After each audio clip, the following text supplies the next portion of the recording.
This client just hit a 91% show up rate from their Facebook ads. This one is getting 72%, and this client gets an 81% show up rate. And it all came down to optimizing 3 simple things. Over the last 10 years, I've worked with hundreds of clients across 120 different niches. From startups to billion-dollar brands, all of them were struggling with the same problem. Leads who book a call but never show up. Today, I'm breaking down my proven 3-part BDA framework my agency uses to engineer high show-up rates, whether you get 5 leads a week or 500 in any industry or niche or offer. But here's the kicker. It's got nothing to do with tweaking what's in the sales script. It all is about changing what happens before the call, because the sales process doesn't start when you hop onto a Zoom call, right? It starts way earlier in your marketing. So if you're sick of spending cash on Facebook leads, getting really excited when you have a new lead booked in, only to get ghosted like a bad Hinge date, then this video is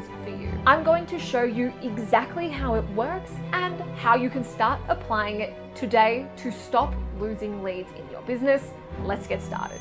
Alrighty. Let me tell you a very quick story. So, one of our clients came to us nearly ready to throw their whole funnel in the trash. They were spending about like $300 a day on ads or something and generating what looked like quality leads, right? Like they were getting the bookings, but 60% of their calls were no-shows. So only 4 and 10 were attending. And every time their sales team sat down for a sales call, it was basically like a roulette wheel. Some days they'd have 4 or more calls booked and end up talking to no one, which is a complete waste of time. But when they did get somebody to show up, that person barely even remembered why they booked, who they were, or why they were there. Extremely frustrating. So they didn't really have a lead problem, right? They had a value problem. There was no urgency, no perceived value, and no commitment from that lead, because the marketing just basically said book a call, right? Not why the call actually mattered. So when we came in, we rebuilt the funnel to build more anticipation and more excitement. And that's why B stands for before the call, and it's step 1 in our framework. So what are we doing before the call? Well, we need to engineer belief, desire, and value in our marketing, right?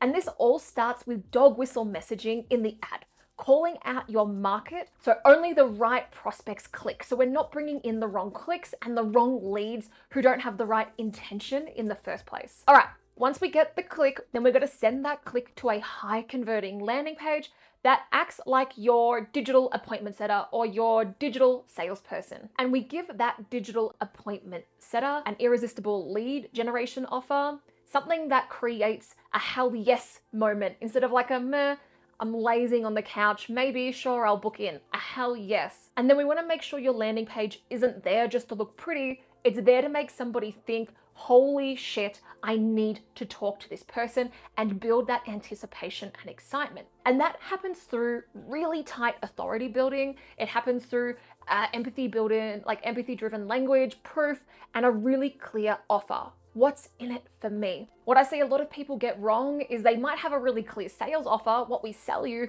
but we have to get a lead before we can get a sale. So when we think about our offer on our digital appointment setter, which is our landing page, we think, okay, what is the next micro step we want them to take? And how can we build a lot of value to become a lead before they become a sale? I talk about offers and landing pages and funnels a lot on my channel. So if you do want a step-by-step funnel breakdown, I'll give you that link at the end of this video. Or if you want more on offers and how to create awesome lead generation offers, you can grab my $17 3-hour workshop in the description that'll walk you through step by step on how to create it. For now, let's move into part 2, and this is the part that most people get deadly wrong. It is the moment after they click the call to action on your landing page. What happens next? So let's start to summarize and understand the journey, the context someone's going through so far.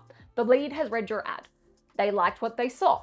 They clicked through to the page. They read your landing page and they nodded along, right? Yes, they're excited. We're showing that we understand them, and you've begun to build momentum, belief, curiosity. They click the button and they hit your calendar, and suddenly It's like walking into a ghost town. Every single slot is wide open, choices galore. They can book 3 weeks from now. There's no urgency, no exclusivity, no signal that this call matters, no framing, right?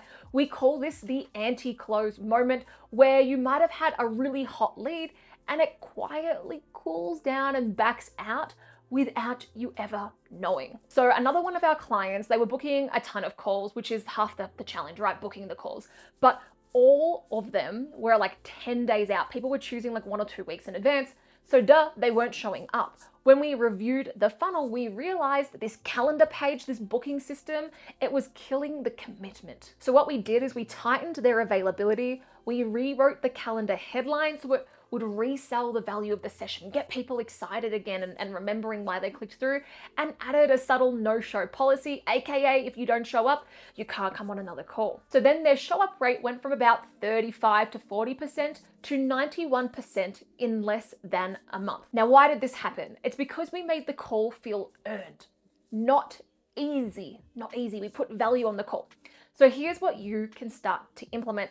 The first is you want to constrain the booking window. Now, some people will say 48 hours. We usually start with 3 to 5 business days as a default. It depends on availability and all these other things. But you just need to make sure there are actually slots for people to choose from, right?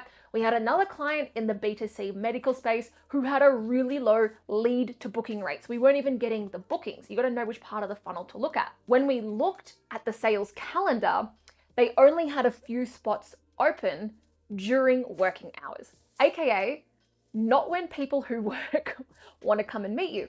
So we got them to open up nights and weekends, Saturdays, and some time after hours, and it obviously dramatically increased the number of bookings, and then we could implement all of these no-show stuff. So ultimately, we want to keep the momentum and get them on the phone as fast as humanly possible, not 10 days out if they're seeing something from a Facebook ad. All right, number 2 is to resell the value of the call on the calendar page. It might be obvious, but don't assume that they remember your offer or your value prop, okay? So your calendar page should restate things like who the call is for. Make sure you're booking the right people, what they'll walk away with, what's in it for me, and why this session will matter even if they don't buy from you, right? How are they going to get value from becoming a lead?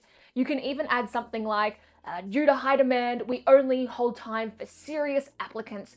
No shows will not be pre-booked. I've added that into my calendar recently. I do founder-led sales, so I don't want people who are not interested, who are not serious. The goal is not to book a lead.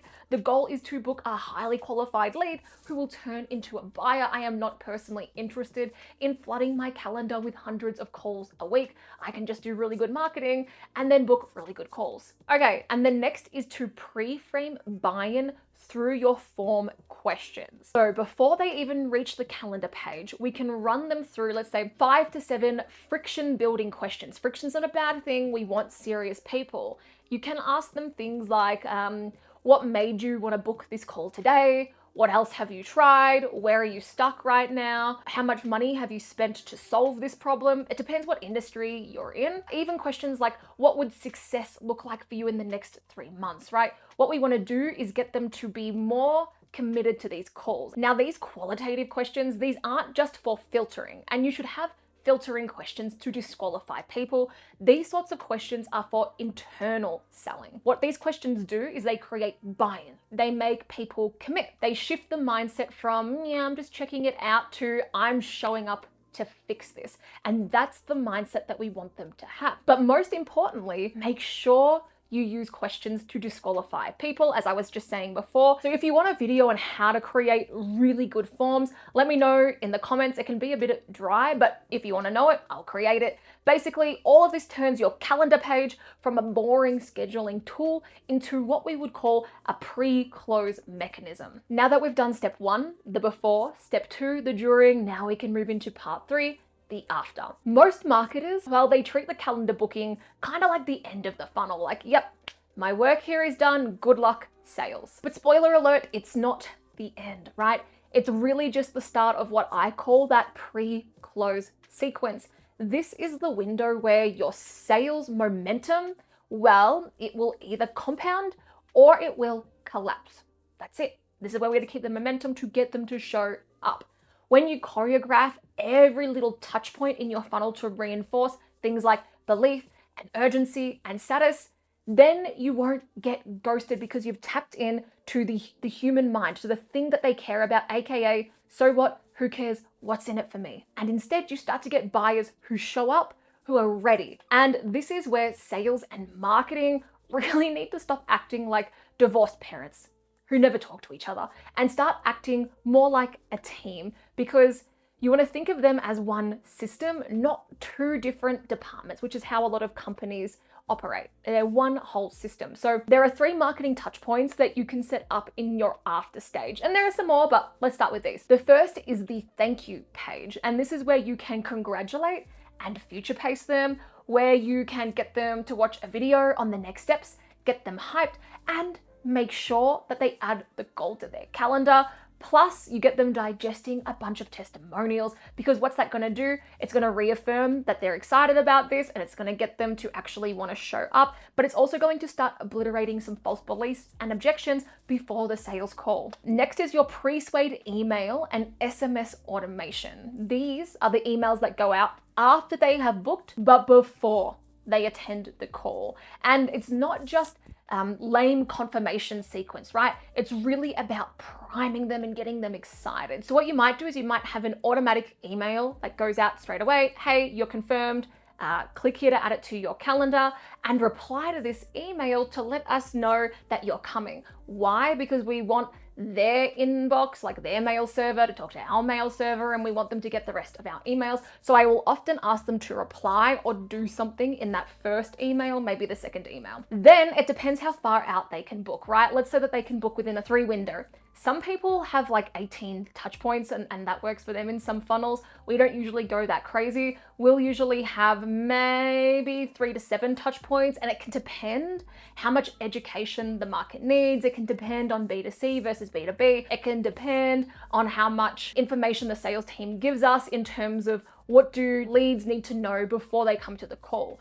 The thing is, you can give too much information, right?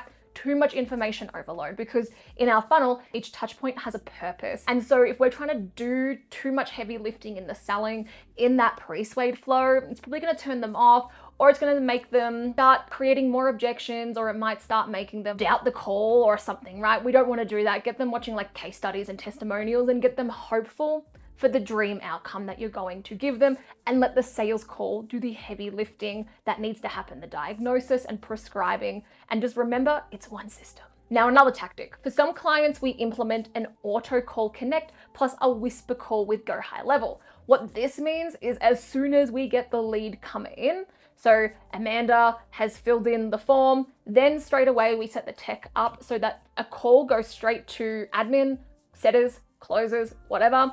And then it has like a whisper call, and then it's like, hey, you got this lead, here's the info, can I connect you?